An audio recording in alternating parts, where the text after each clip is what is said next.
హరినామస్తుతి సేయుకావ్యము సువర్ణాంభోజహంసావళీ సురుచిభ్రాజితమైన మానస సరస్ఫూర్తిన్ వెలుంగొందు శ్రీహరినామస్తుతి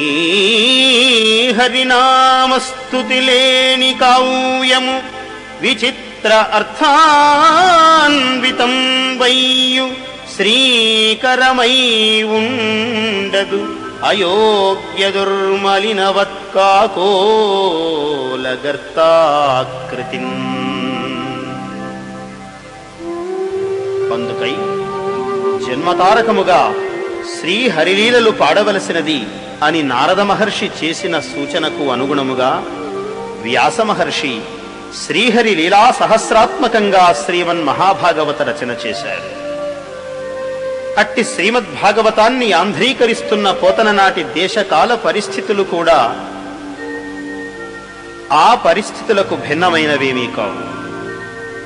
14వ శతాబ్దికి చెందిన పోతన మహాకవి ఆనాడు ఏర్పడిన ధార్మిక ఆర్థిక రాజకీయ సంక్షోభంలో, శైవ వైష్ణవ భేదాల సంఘర్షణలో, అర్థకాముకులైన ప్రభువుల పాలనా పరిష్వంగంలో, సనాతన ధర్మ గ్లానిలో శ్రీమద్భాగవత రచనకు శ్రీకారం చుట్టాడు.